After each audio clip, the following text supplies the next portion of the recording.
looking at the 5 questions on the board, can you answer the questions and write your answers in your journal?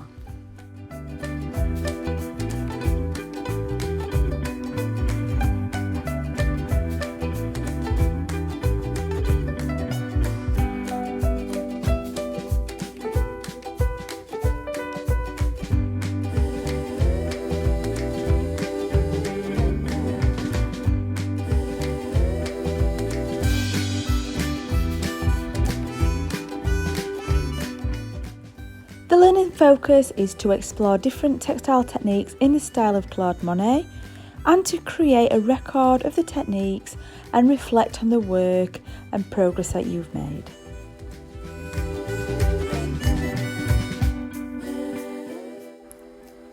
What we're working towards, we're looking at assessment objective number 2, where we're going to explore and select appropriate resources, materials and techniques, where we are refining and developing ideas. And AO3, where we are recording ideas and observations and reflecting critically on work and progress.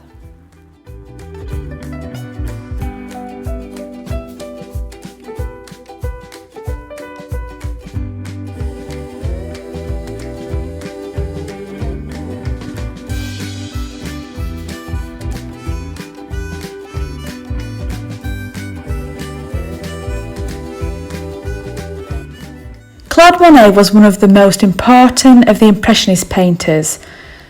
Impressionist painters used colours and brushstrokes in a new way. Artists like Monet worked fast to capture the effects of light. They mainly worked outdoors as well.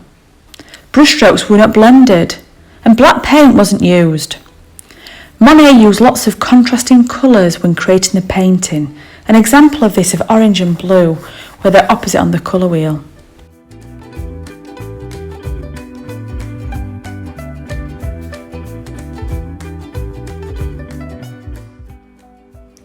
Here's a literacy task. What words would you use to describe this painting? There are some examples below.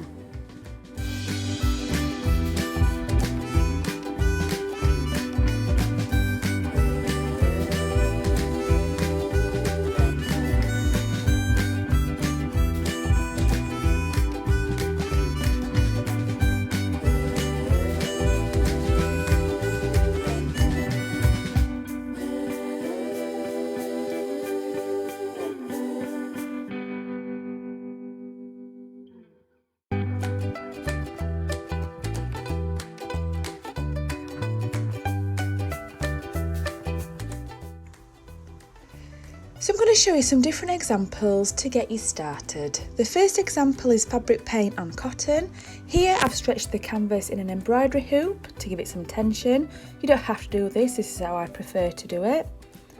I've created with a watery background, and then I'm adding different types of fabric paints to create the beautiful translucent soft backgrounds which Claude Monet would have done.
next example I'm showing you is using soft pastels on calico, and here I'm able to create again a really soft background, mixing and blending the pastels.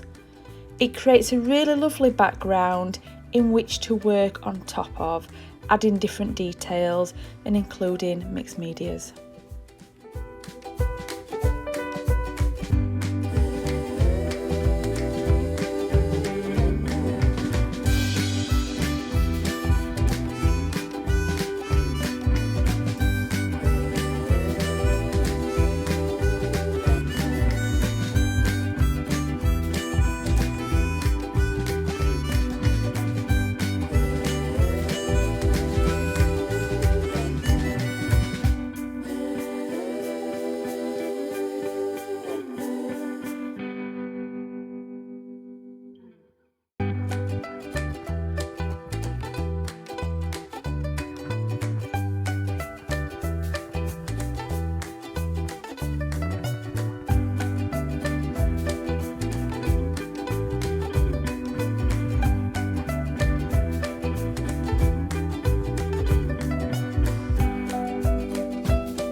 this example is showing you how to use felt with your work.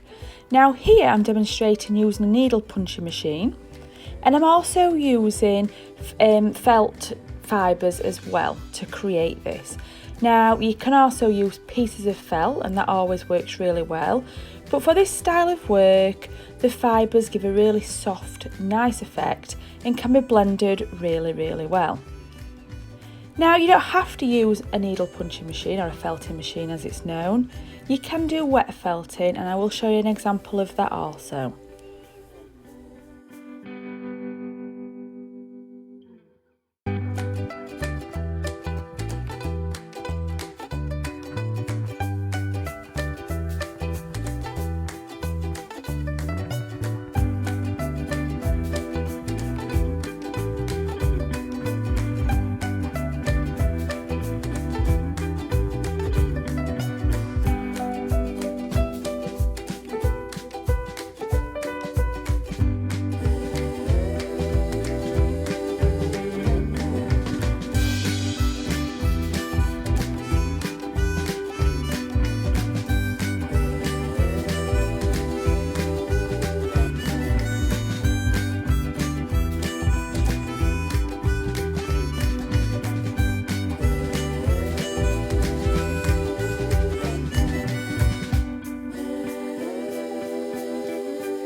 This technique is really beautiful for building layers. It's a great background for building up other elements, other techniques. It would be perfect for embroidery, free machine embroidery even, adding beads, sequins, buttons, ribbons. The possibilities are really endless.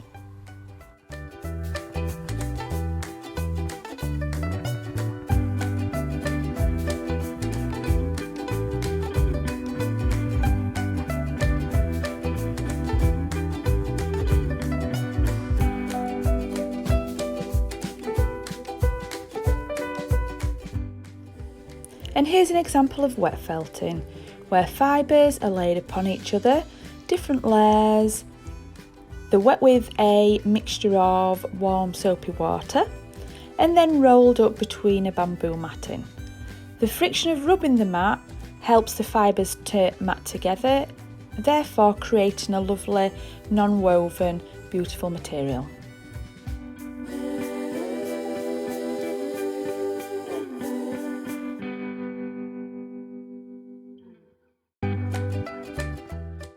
And here's another idea for you.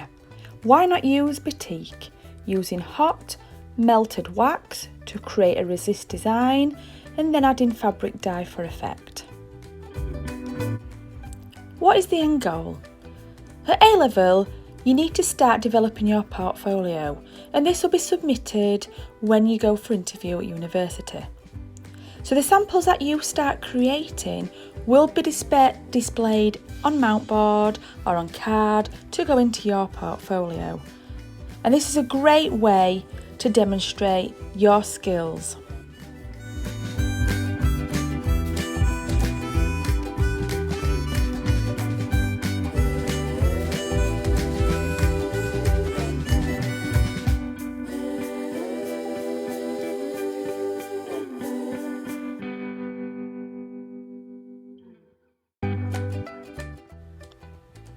At the end of this session, you will have started to create some samples, or at least a starting point for these techniques.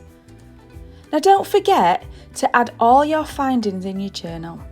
It's really important to reflect on all your findings, and these will be submitted in your portfolio.